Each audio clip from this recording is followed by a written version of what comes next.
In this video, we'll discuss the massive operation being mounted by NATO to prevent Russia from carrying out further drone incursions and to strengthen the alliance in Eastern Europe in preparation for a possible future confrontation with Russia. On September 10th, Polish airspace was violated by an aggressive Russian drone incursion, triggering an alert throughout the Polish territory. The breach was alarmingly large, with 19 Russian drones crossing the Polish border. Most of them were unarmed decoy drones designed to lure enemy defenses. These drones, belonging to the family of Russian low-altitude systems, are known for their range, maneuverability, and ability to approach without being easily detected, making interception difficult.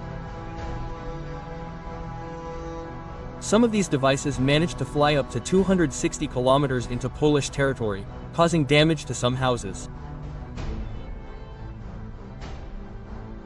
4 airports were forced to close due to the threat of drones flying over sensitive areas, temporarily halting civilian operations and increasing pressure on defense authorities, who were in emergency response.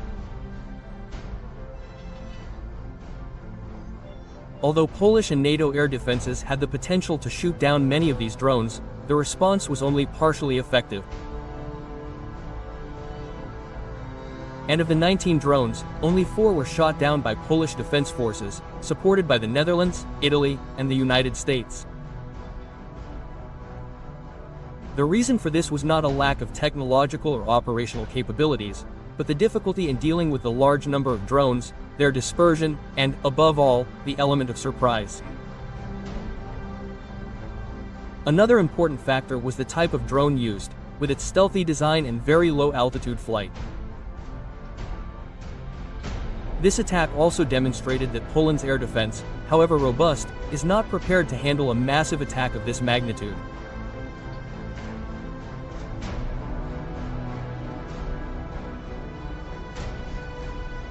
With this drone intrusion officially classified by Warsaw as Russian aggression, prompting a series of strong condemnations from European leaders, but specifically from Donald Trump, the resulting response was seen as overly soft, with the US president stating that he believed the Russian drone invasion of Polish airspace was some kind of error, but not a deliberate Russian action.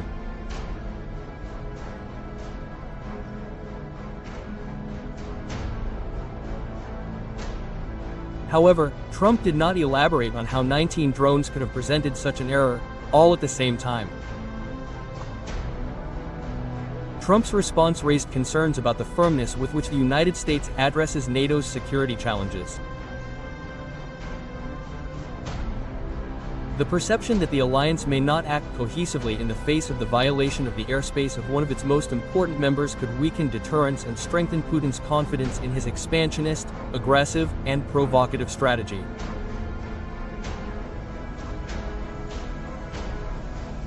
Trump's soft response, suggesting that the intrusion could be a mere accidental incident, also places the other NATO members in a delicate position.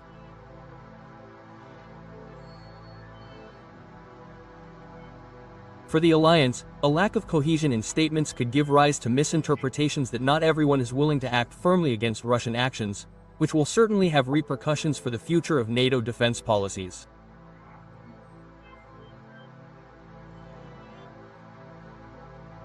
It was precisely to prevent this that the European members of the alliance reacted swiftly with Operation Eastern Sentinel, which seeks to reinforce NATO's defensive posture along its eastern flank. The operation involved a large number of military assets from several member countries, including Danish F-16 fighters, French Rafale fighters, and German Eurofighter Typhoon fighters.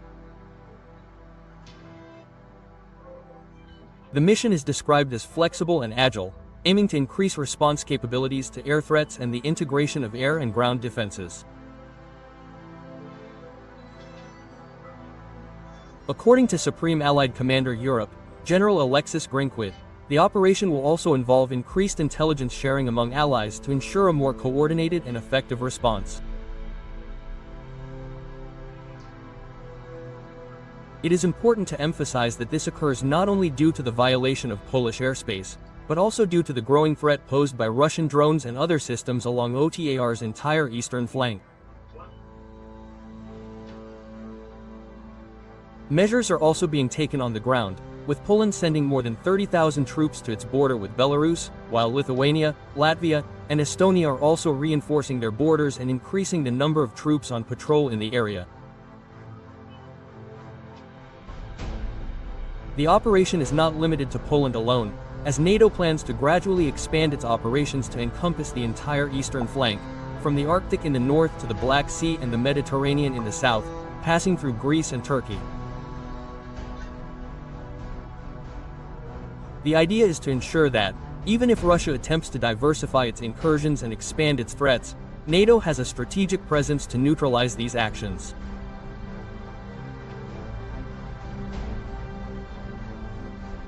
The response also includes a greater focus on the use of new technologies, such as radars better adapted to detect small drones, reflecting the changing defense landscape, with the alliance now forced to face threats different from those for which it had prepared.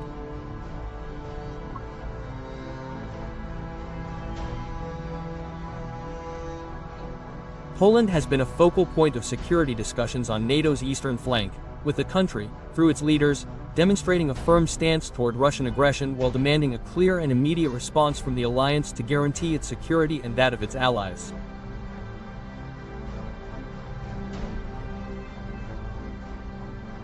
The incursion of Russian drones into Polish airspace was yet another test among many others by Putin, aiming to gauge NATO's pulse and determination to respond to his provocations.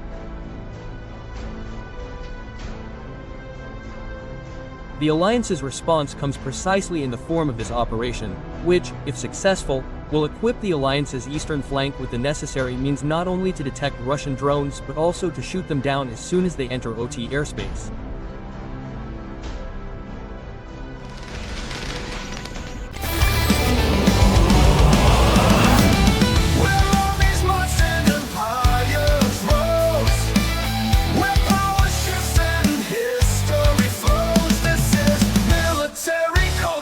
Cheese!